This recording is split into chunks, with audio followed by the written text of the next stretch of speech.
It's time to finally embrace my calling as a real YouTuber and become inexplicably racist in Skyrim. Today I discuss and rank the races of the Elder Scrolls from worst to best. While the preference of race in these games is highly subjective and each race has some incredibly cool lore, features, and unique gameplay mechanics, this list is also entirely objective and factual because, well, I made it. I'll be ranking the background lore, racial traits, and overall vibes of each race, and as always, if you find yourself enjoying the video, leave a like and subscribe for more rankings. Now, let us begin, you bunch of noir. Number 10, Imperial. Coming in as the worst race in the Elder Scrolls franchise are the bland, boring, butterless toast vanilla pudding Imperials. Imperials are your basic, run-of-the-mill Roman aesthetic stealing humans, and while they get some interesting racial abilities such as Voice of the Emperor, which allows you to ask very nicely for everyone to just calm down. Hey!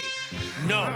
Stop! Just calm down! And bonuses to personality, speechcraft, and mercantile, in Morrowind and Oblivion at least, I just find them incredibly bleh. Imperials are not bad by any means, but being the jack-of-all-trades, master-of-none race in the games, with solid options to go almost any build with them fairly easily, also means for a distinct lack in personality and that feeling of specialization that I enjoy.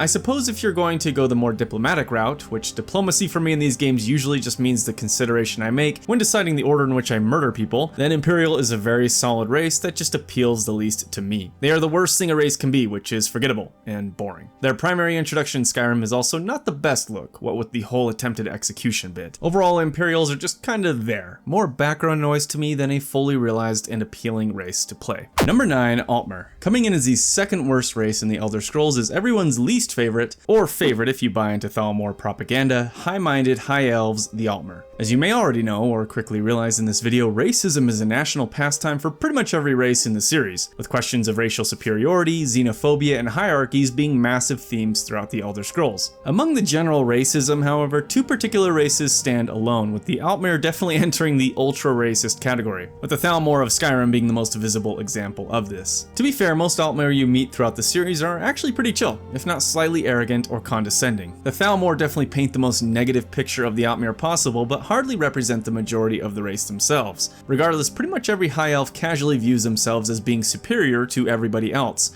with natural features including their golden skin, their towering height, and longevity of life making them the avatars of perfection, at least in their own minds. However, that's not really the reason I have Altmer ranked so low. It is again a question of personal preference, and I once again find the high elves just kinda bland and boring. While I appreciate that the lore doesn't just embrace the classical noble high elf stereotype and instead shows a deeply flawed but powerful people, the Altmer were always low on my list of potential characters and playthroughs. They do have very solid racial traits and attributes, obviously catering to a full mage build, but I always kind of find myself going against type or picking a different race if I go full mage, as the downsides of actually playing a high elf outweigh the racial traits. Overall, I think Altmer are a great inclusion, more as foils to the plot and character than one I'd like to personally play. Number 8, Bosmer. Unfortunately for the elf lovers out there, we stick with them for the next worst race with the Bosmer or Wood Elves. I actually do kind of like the Bosmer you find out and about in the world, and there are many great Wood Elf characters not looking at you Fargoth, you little bitch.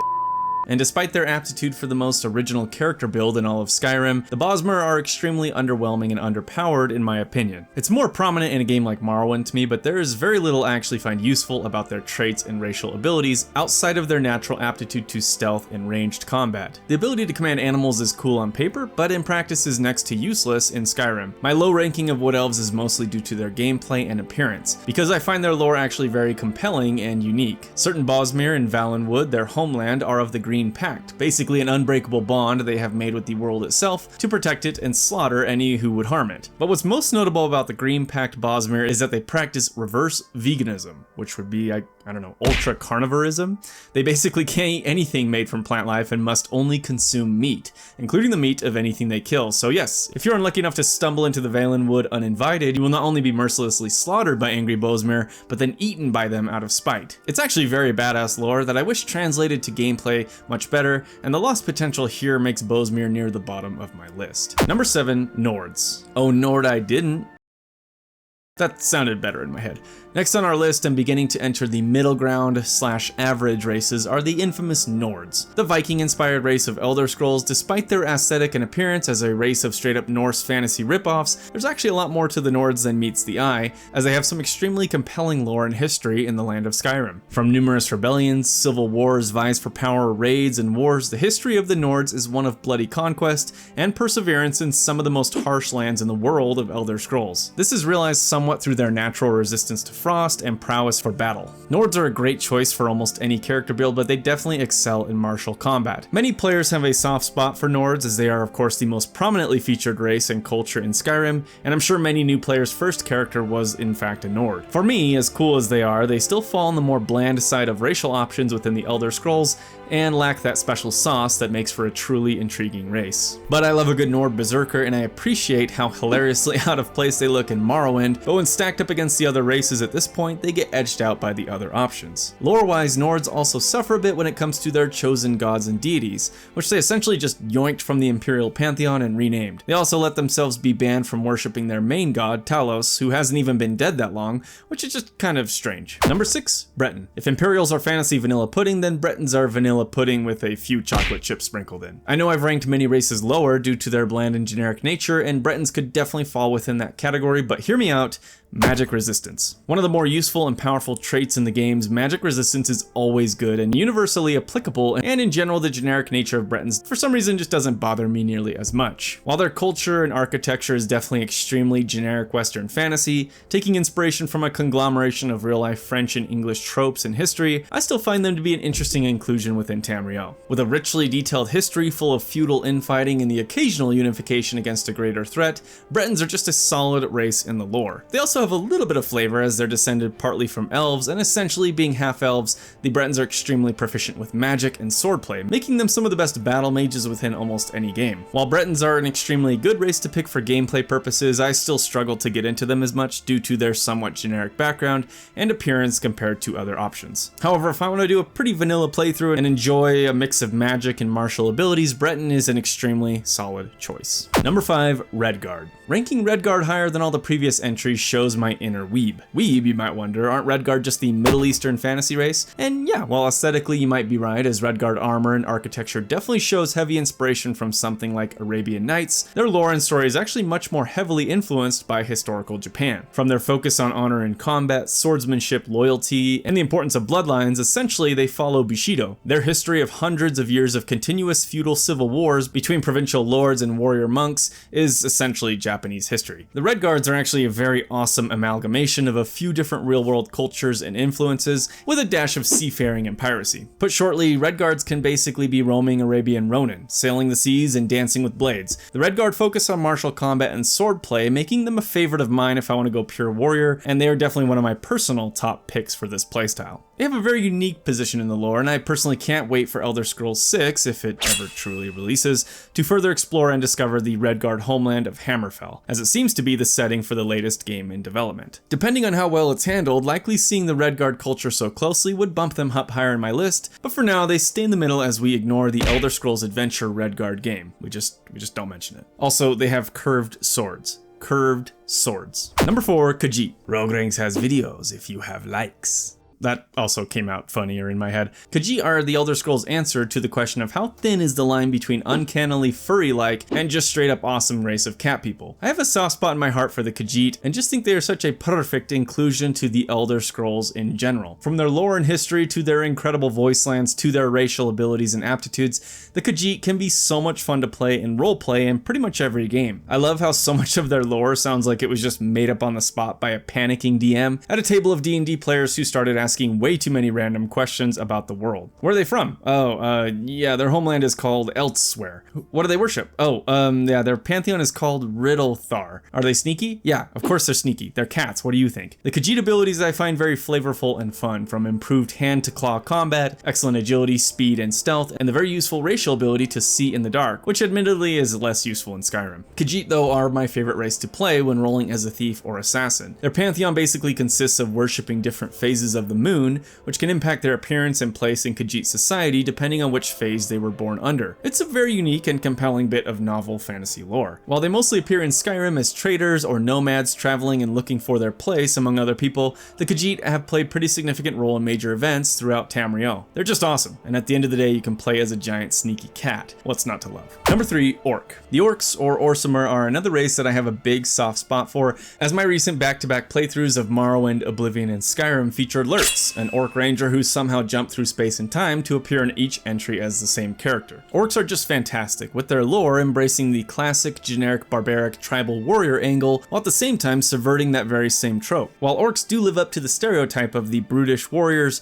only intent on fighting and raiding, they're really only like that in large part because the other races think they are that way, and inadvertently drive them to be that way. Orc culture and tradition has been in large part forced upon them as a people because of how outsiders view and treat them, and as a result you have all the racial traits and perks of playing as a savage warrior, with the bonus of a deeper layer of role-playing if you want. Orcs are very honorable and intelligent, serving as Imperial Legionnaires, and even having famous mages and sorcerers throughout their own history. Playing against type as an Orc mage is very fun, but also embracing the savage berserker playstyle is equally as rewarding. The snide comments by NPCs and overall vibe of playing as an Orc as you attempt to either embrace the stereotypes or prove others wrong make for a very interesting race to play, with some great traits and bonuses. And Orcs also have the added bonus of featuring the coolest character to ever appear in a loading screen. I mean, seriously, look how insanely badass this Orc is. Overall, they are a fantastic race that luckily received one of the best glow-ups in Skyrim when compared to the green potatoes that they were in Oblivion. Number 2, Argonian. I'm not entirely sure what it says about me that Lizardmen in Warhammer, Lizard Folk in D&D, and Argonian in Elder Scrolls are some of my favorite races of all time, but here we are. Argonians not only have some of my favorite lore in the entirety of the Elder Scrolls series, I personally just find their racial traits and abilities extremely useful. Underwater breathing is just straight up convenient, hissed skin regeneration is helpful, and disease resistance is nice to have in games where diseases can genuinely be debilitating for your character. Argonians are just very interesting and unique aesthetically as well when compared to other races with their unique scaly skins,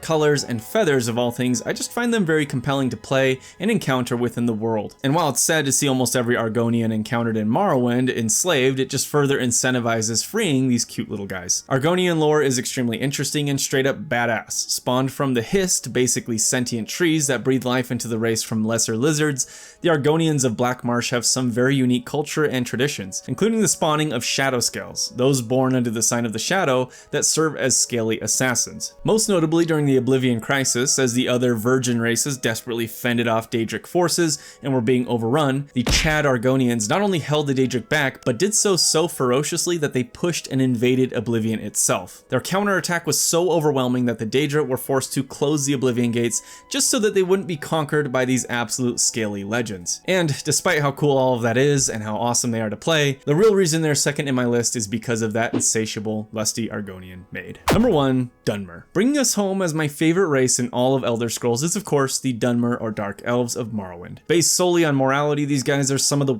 worst, being so racist against everyone, even their own kind, that they almost go full circle into not being racist. The Dunmer, in large part due to my love of Morrowind, are the most compelling, intricately thought out, and fun race to play as within the series for me. Their culture and lore is truly alien in many ways, with their hierarchical systems, their strange homeland, their worship of different gods and Daedras, their great houses and inner conflicts, all makes for an incredibly rich and enigmatic fantasy race. While yes, they worship Daedra and have a legacy of corruption and slavery, and are about as close as the Elder Scrolls comes to an evil playable race, they somehow balance on the edge of full-blown villainy, with many friendly, helpful, and powerful Dunmer present throughout the series. The Dark Elves are to me the most fleshed out and original race within the Elder Scrolls, embracing many evil Dark Elf tropes while still balancing them against tales of honor and redemption for their people. The treatment of the playable character in Morrowind I just find hilarious and intriguing, with the fact that you are a Noir or outsider not only established early on by the alien environments, but hammered home again and again by its residents. Even if you're a Dark Elf yourself, you're still an outsider just as much as anyone else because you dare to think yourself an equal when you aren't from Morrowind. Again, ultra racism. Dark Elves in practice also make for excellent spell swords and battle mages, and resistance to fire I find extremely helpful in Skyrim, especially considering how many fire-breathing dragons you will face down. The lore, the gameplay, the story, the history, history, all of it comes together to paint one of the most compelling and awesome fantasy races